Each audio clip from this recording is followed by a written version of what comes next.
Place à la lecture dans Il était une fois un livre. Voir la mer, donc il s'est fait nommer en Bretagne, il était l'instituteur de ça. Avec Nathalie Ramage sur Fréquence 8. Bonjour à tous et à toutes.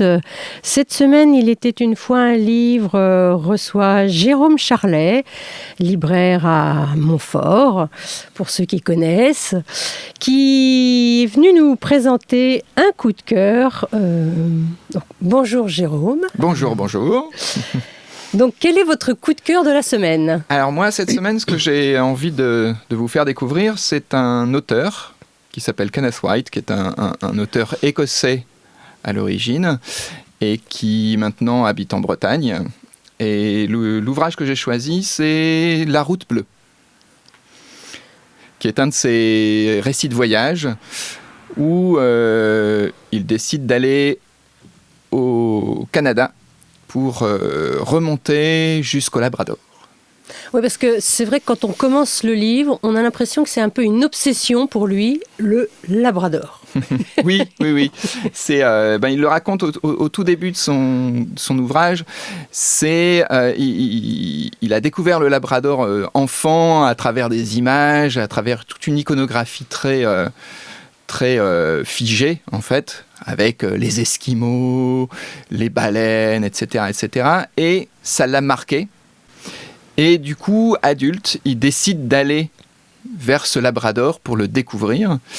Et ce livre, en fait, c'est aussi une confrontation du folklore, entre guillemets, de ce que les gens voudraient figer comme ça, et notamment ce qui était figé pour les enfants, avec cette iconographie très lisse.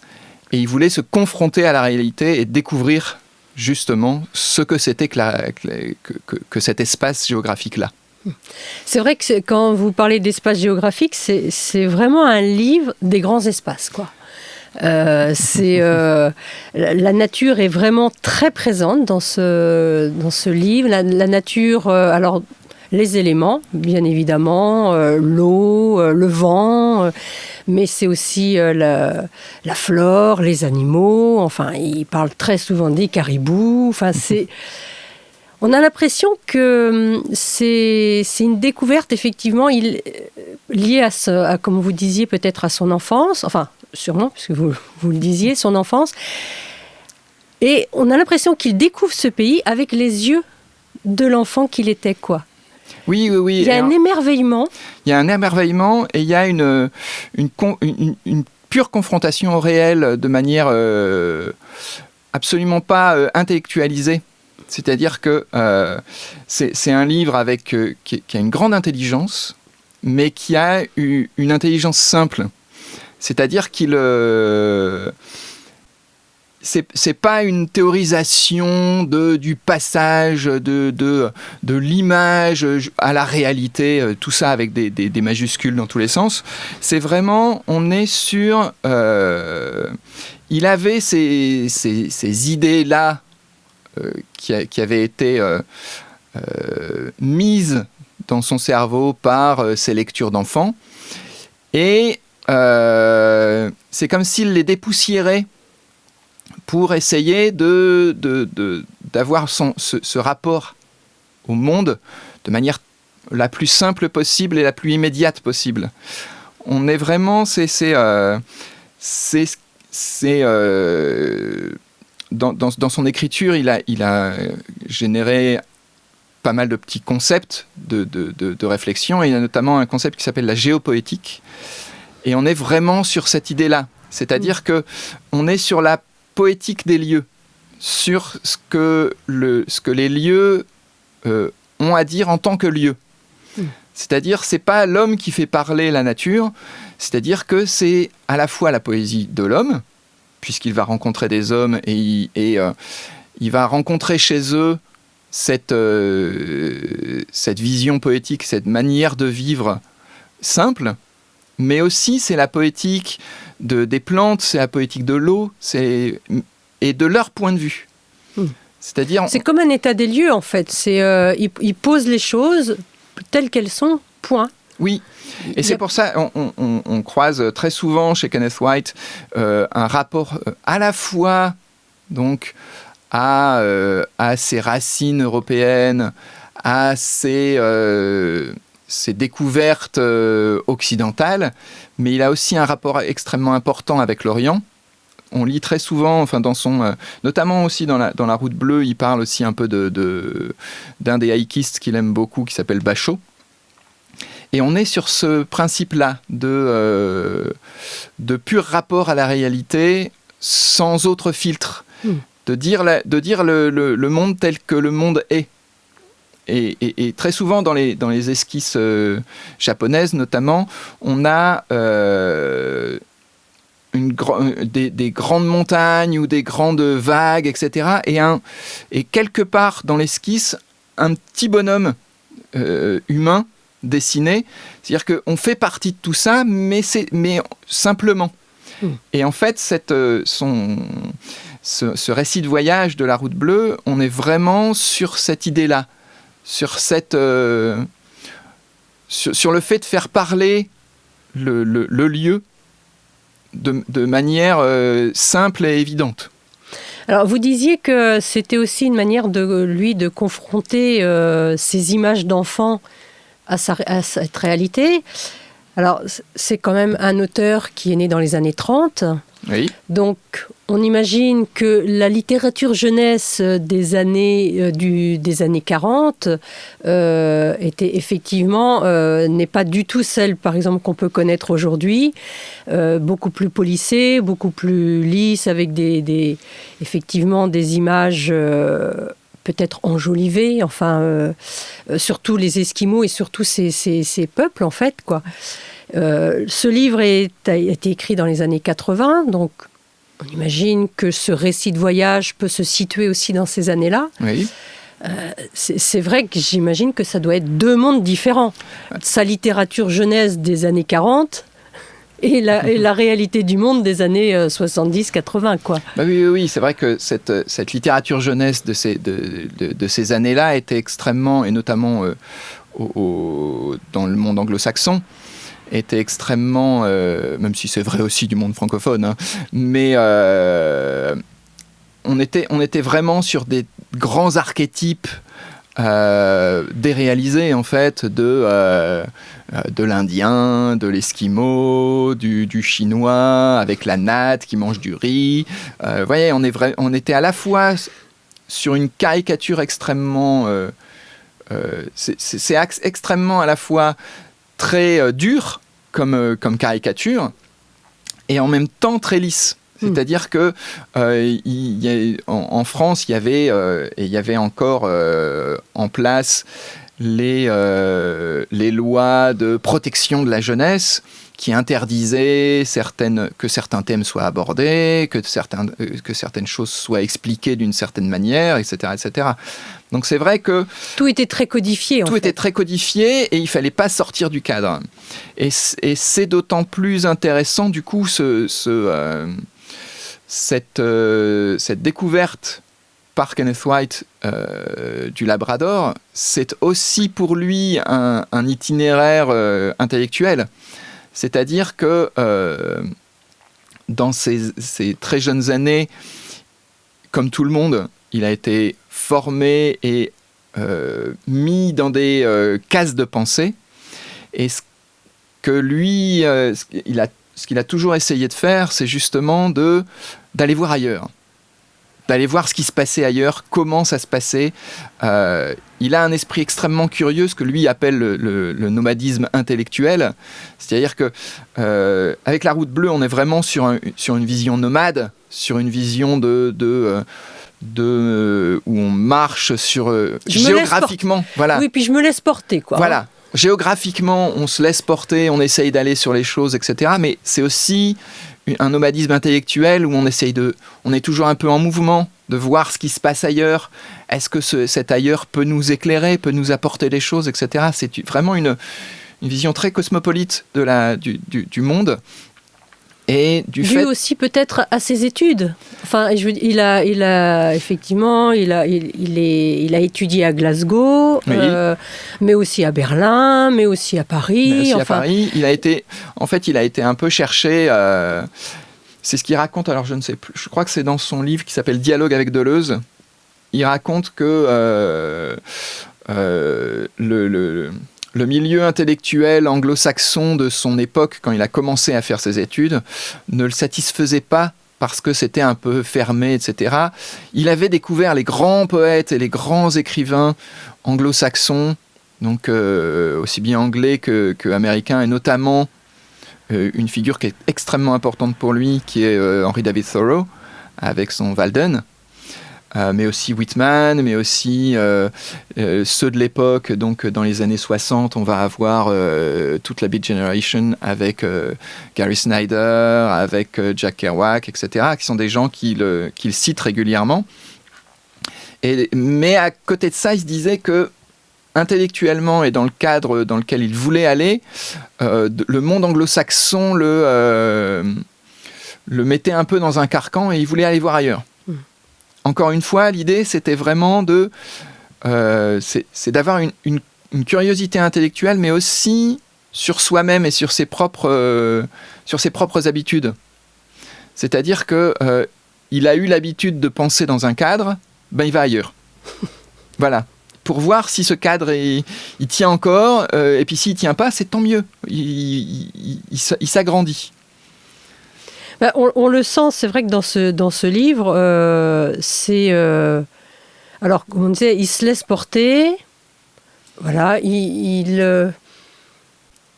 oui, c'est vraiment du nomadisme. On a l'impression que c'est en fonction de ce qui se présente. Ah bah tiens, aujourd'hui, il fait 3 pas, il rencontre quelqu'un et c'est l'occasion d'une découverte. Il est toujours très curieux, toujours à la recherche de l'autre finalement, quoi. Bah oui. Et que cet autre soit non seulement humain, mais aussi animal, mais aussi végétal ou minéral. C'est-à-dire que il a son esprit, son idée principale, qui est de partir du Canada, suivre le Saint-Laurent, donc cette fameuse route bleue, donc qui est le fleuve Saint-Laurent, le remonter jusqu'au Labrador. Ça, c'est son idée. Ça, c'est l'objectif. C'est l'objectif. Il sait qu'il veut le faire. Il sait qu'il va le faire, mais après, voilà, il prend un bus, il croise quelqu'un, ben du coup, il peut aller voir comment vivent certaines personnes, il peut se poser, et petit à petit, il avance dans son objectif, mais il n'a pas il se met aucune barrière et aucune pression d'aucune sorte. Encore une fois, c'est vraiment s'ouvrir le plus possible au monde. Voir ce lieu-là, pas venir en disant j'ai ma manière de vivre et ma manière de penser, je vais essayer de faire rentrer le monde dans cette manière de penser. Non, c'est lui qui y va. Et c'est ça aussi l'idée de la géopoétique, c'est de dire ce lieu-là a un esprit, a une manière de fonctionner, a une manière de vivre, et ben je vais voir ce que c'est. Pas avec mes concepts, mais avec ses concepts. En tous les cas, c'est une découverte et pour lui, mais du coup, dans sa manière d'écrire, c'est aussi une découverte pour nous. Enfin, je veux dire, on a vraiment l'impression d'être le voyageur sur son épaule, là, et on découvre également le monde tel à travers ses yeux et tel qu'il le voit, quoi. Bah oui, c'est vraiment... on est... et puis, ce qui est vraiment magnifique avec ce livre-là, mais avec tous les livres de Kenneth White, c'est que la lecture est totalement abordable, totalement fluide, vraiment absolument magnifique. Et en même temps, quand on creuse un peu, après, on peut voir que derrière, c'est construit, derrière, c'est très intelligent, mais c'est totalement lisible de manière magnifique, quoi. Il n'y a pas besoin d'avoir un niveau ou des références pour pouvoir lire La route. Donc, je rappelle le titre, La route bleue de Kenneth White. Donc, ce sera le mot de la fin pour aujourd'hui. On a toute la semaine, de toute façon, pour y revenir, parce qu'il y a effectivement beaucoup de choses à dire dans ce livre, même si c'est écrit simplement. Il y a quand même beaucoup de choses à dire. Beaucoup de choses à dire. Et on se retrouve demain pour la suite de l'émission. À demain. À demain. Kenneth White, La route bleue. Un œuf tourné, toast, café. Là, dehors, Montréal. Les rues et le fleuve. J'en entends la rumeur. Et là-bas, tout au fond, vaste beauté qui dort, le Labrador. Sitôt mon petit déjeuner terminé, je commence à m'enquérir du Labrador. Au voyageur terminus, je décroche l'un de ces téléphones qui donne des renseignements et, comme si j'avais 11 ans, je demande « S'il vous plaît, comment est-ce qu'on va au Labrador ?»« Où ça ? Au Labrador ?»« Au Labrador ? Mais oui, au Labrador. Monsieur, c'est un joke ou quoi ? Un quoi ? Un joke ? Une blague ? Non, c'est sérieux. Alors vous êtes fou. Pardon ? Monsieur, d'où venez-vous ? De France ?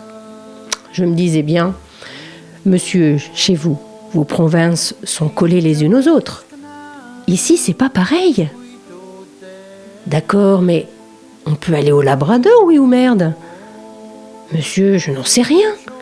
Je réponds à des questions précises. Et elle me raccroche au nez. Qu'est-ce que ça a d'imprécis, le Labrador ? Ce n'est tout de même pas une création de mon esprit. C'est un endroit, non ? Et si c'est un endroit, ça veut dire qu'on peut y aller, il me semble. Ou du moins s'en approcher, avancer dans cette direction, pas vrai ? Eh bien non, apparemment. C'était comme si j'avais posé une question métaphysique dans un congrès de logiciens positivistes. Est-ce que le paradis existe ? Flanquez-nous ce dingo dehors ! Je glisse une pièce dans une fente qui se trouve là et je regarde la télé un moment. Ça me donne le temps de mettre au point la prochaine manœuvre. Il faudra être plus subtil, y mettre plus de forme. J'entre dans un café et j'engage la conversation avec la serveuse. Je prépare le terrain avec soin. Elle sait que je viens de France, que j'ai débarqué hier à Montréal. Elle connaît tous les détails du voyage en avion. Je lui parle du gros Boeing et de tous les passagers. Et je suis même déjà remontée dans le passé jusqu'au général de Gaulle, ce qui est presque de la préhistoire, quand elle m'interrompt. « Qu'est-ce que vous venez faire au Québec ?» Je saute sur l'occasion. « Je veux aller au Labrador. »« Il fait froid là-haut. » Vous êtes trop habitué au chauffage central, ici. Vous croyez peut-être qu'on était des sauvages ? Enfin, me voilà rassurée. Il serait sans doute exagéré de dire que je brûle, mais au moins, cette citoyenne-ci n'efface pas complètement le Labrador de la carte. Elle a même employé une épithète, ce qui veut dire qu'elle admet, si vaguement que ce soit, l'existence d'un substantif. C'est de la grammaire élémentaire. Ce soir-là, aux environs de minuit, une grosse lune d'automne toute ronde dérive pâle au-dessus de Montréal. Je suis en train de manger une soupe à l'oignon dans un bistrot de la rue Saint-Denis, en compagnie d'un écrivain québécois quand je lui pose, de but en blanc, la question à 1000 francs. Comment se fait-il que le Labrador ne soit pas une réalité à Montréal ? Il se lance dans une longue explication sociologique et ethnologique. Pour lui, les Québécois sont tous des paysans du Poitou qui n'ont pas encore pris conscience de leur arrivée sur le continent américain. Ils sont culturellement traumatisés et n'ont même pas encore commencé à s'orienter dans ce nouvel espace. Ils passent leur temps à se souvenir. « Je me souviens », dit la devise du Québec. J'ai demandé à quelqu'un de quel souvenir il s'agissait. Du débarquement des Anglais. Grand Dieu, mais qui se soucie encore des Anglais ? Si je me préoccupais de ce qu'ils ont fait, les Anglais, je serais toujours là-haut dans la vieille Calédonie à soigner mes griefs et à écrire de longs poèmes politiques dans la langue de mes ancêtres.